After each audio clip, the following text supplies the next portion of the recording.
The last time you were on this show, we were talking about the implementation of the pitch clock and the bigger bases and the shift. And me and you were both very pessimistic when it comes to Major League Baseball. I got to be honest. I watched one MLB game. I watched opening day. And by the fifth inning, I admitted I was wrong about the pitch clock. The pitch clock works. In my wildest dreams, Mr. Sandvick, I never thought a clock in baseball, the equivalent of a shot clock in basketball, would work. But the game is faster. The game is moving. Balls are in play. Baseball is more fun to watch. Attendance is up. Ratings are up. I don't know about the bigger bases, but they say it's caused a lot of impact in stolen bases. It's made the game more fun. Are you surprised that the worst commissioner maybe in the history of the world, Rob Manfred, may have saved his own face with this pitch clock? I think there's some tweaks that could be made to it, but I am shocked at how well it's worked in the first 4 months of the MLB season. Yeah, I remember when the pitch clock got announced, we were like, what the hell is a pitch? Like, how is this going to work? I like it. I like it a lot. Okay. I agree. I haven't watched a lot of Tribe games because I've been working and trying to do stuff for Brandon's World, obviously working on the boards and figuring out mini games and stuff. But the ones I do catch are very, very fun to watch. I can't wait till October. This pitch clock is gonna be insane with these crowds. It's gonna be nuts. I am not a full-on baseball fan yet. I'm still casual. But if it continues being this entertaining, then we might have a new fan on our hands, and it might be me. The one thing that I'm concerned about with, well, two things. Number one is obviously, as we talked about, they still don't market their stars. And they never will. All these all stars and the Rangers and the Rockies and all that didn't even hear of. By the way, I couldn't even watch the All-Star game because Fox is in a dispute right now with my cable carrier, DirecTV. So I have not been able to watch SmackDown over the last 2 weeks or the MLB All-Star game. Screw you, DirecTV. You haven't watched SmackDown in 2 weeks?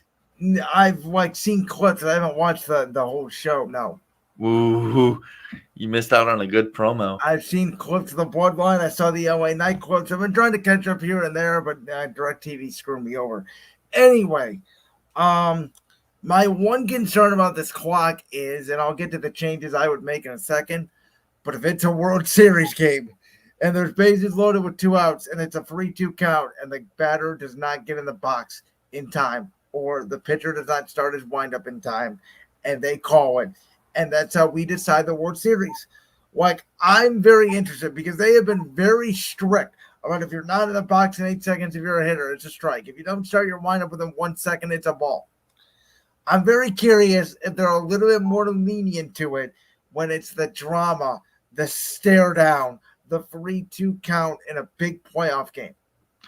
Yeah, I really hope so because I would be pissed if I'm the team I'm not even gonna say the Guardians because we suck. We're god awful. But if I'm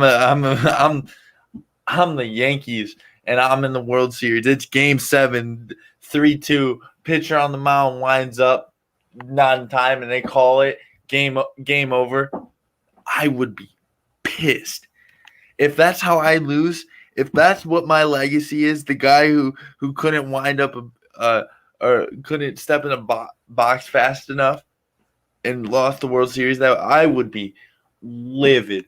You would not. I would be the most saltiest fan on earth, saltiest players on earth. I would not be happy. So I really hope there is some lenience here.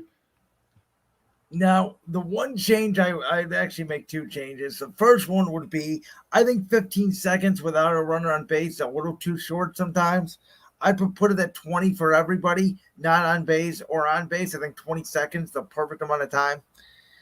And I also would maybe add 1 or 2 more throws to the limit of pickoffs because I think 2 throws maybe a little bit too short because if you make your second throw, the next time that runner at first base taking off to second base, and it's almost an automatic stolen base because he can't throw over. So those would be the two changes I would make to the sort of pace of play / pitch clock. I don't know if there's anything else. Again, they need to market their stars. These all-stars, I still don't know who they are, but it's a step in the right direction. You really have to watch baseball to know all the all-stars. Besides, like, the main ones like Aaron Judge. Who's been hurt. And by the way, the Yankees are terrible. Jay, well, the interesting thing is, I said this the other day. I don't know if you saw this topic. There's a lot of talk about, obviously, a lot of people think Shohei Ohtani is the best player in baseball. And I'm going to merge both these topics into one. Number one, I think Ohtani statistically is the best player in baseball. I don't think you can have a best player in baseball because I think baseball, even more than football, is team dependent.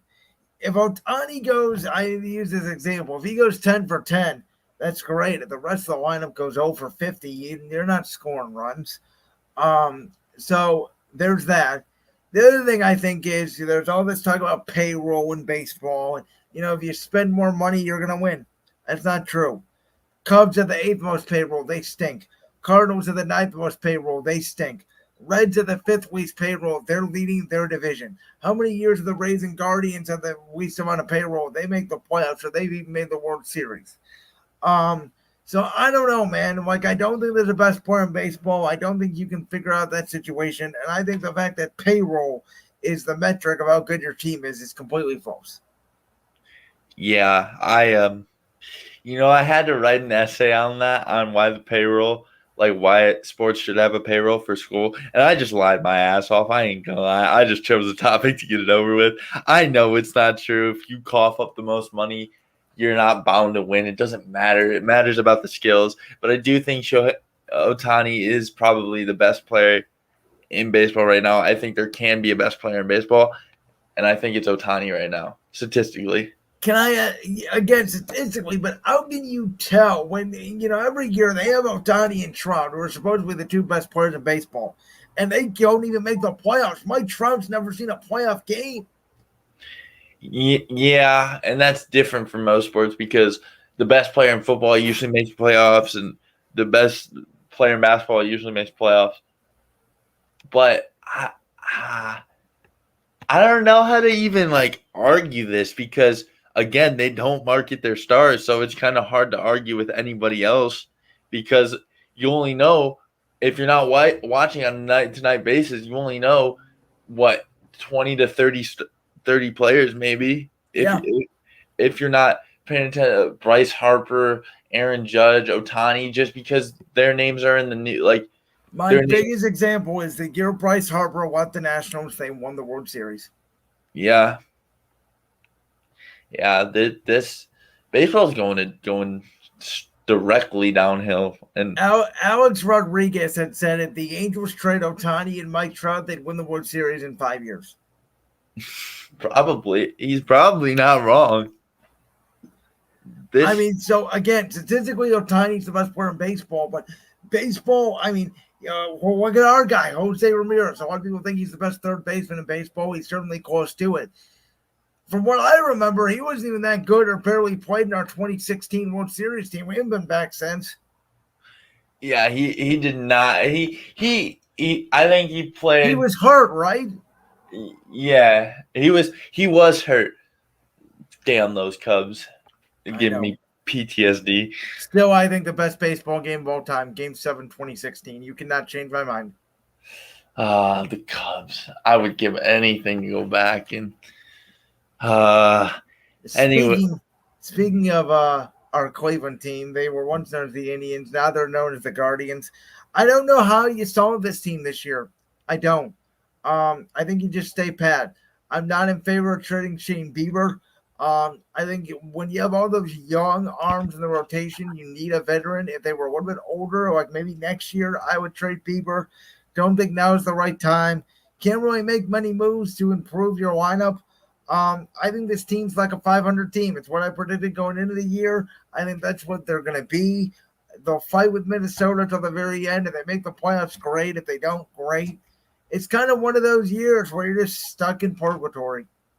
Yeah, it's like last year as well. Like You made the playoffs, fine. You dusted by the Yankees. That's expected. Well, not really dusted. I mean, we did take it to 5 games, and if it wasn't for that rain delay, I made the argument that we would have won that game.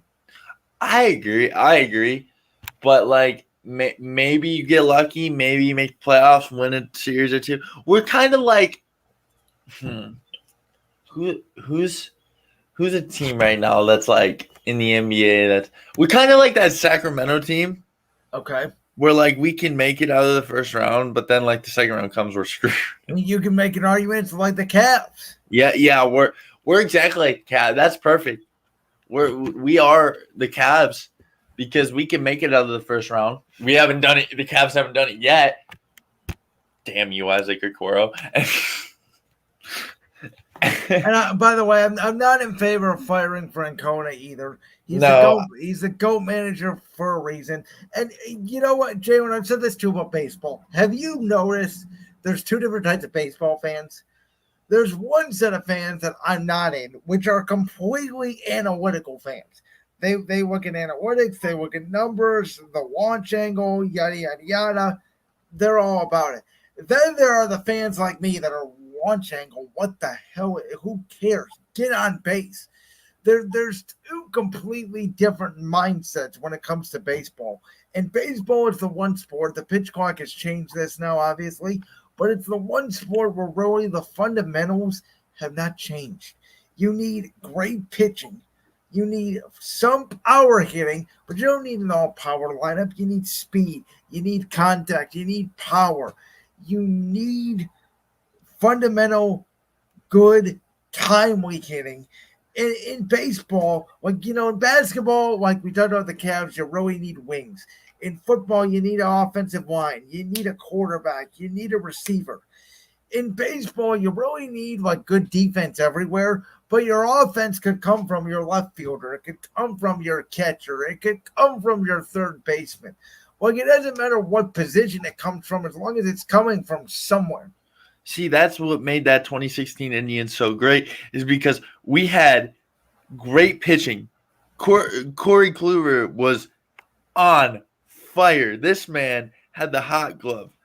Am I correct on that? I'm pretty sure I'm correct. No, Kluber was great, and then he got tired, unfortunately, because we had to push him because we had 2 starters out that year. Bauer was hurt, and was Carrasco the other one? Yeah, Carrasco was hurt that year. Well, wait, it was Kluber. I know Tomlin was our 3. Bauer was our 2. Who was the other one that was hurt? Bauer was our. Who was? It was Kluber, Bauer, and Tomlin that pitched in the World Series. Yeah. I know Carrasco. Was it Salazar? I think it was Salazar. Yeah, it was Salazar. There you go. Was the other one. Danny freaking Salazar. Watched him pitch once. He had so much potential. That's what we had great pitching and solid hitting. We didn't have great hitting. We had solid hitting. Timely hitting. When Doran Kipnis could also, and Mike Napoli on that team, could watch the ball out of the ballpark. Fun fact, Shaylin, I have never seen our 2 aces, Corey Kluber or Shane Bieber, pitch live at a ball game. I have gotten lucky once. I've seen Bieber pitch, and God, it was glorious. This man is majestic. Okay, if we have to get rid of him, so be it. Because, as you know, like, I don't get as attached to baseball players as I do football and basketball players, obviously, because those are my 2 main sports.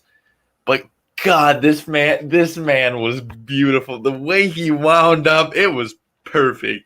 Have you been to a game yet this year with the pitch clock? That was my next question for you, because I have not.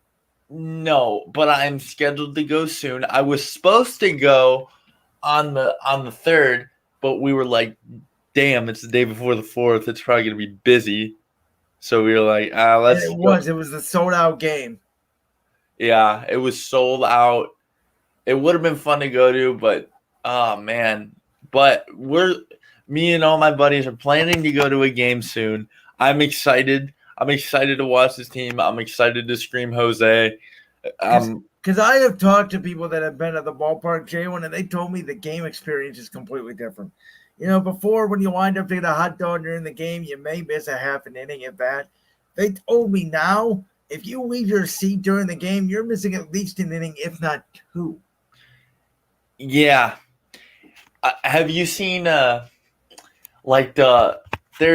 this dude on TikTok. He's like, with the new pitch clock, I'm gonna try to drink a beer inning, and he can't even do it because innings are just going by so quick. Like that clip from the Brands World podcast? If so, make sure you go down there and hit that subscribe button. While you're down there hitting the subscribe button, make sure to also hit the notification bell so you never miss another upload. And make sure you check out all the other clips from the Brands World podcast right here on YouTube.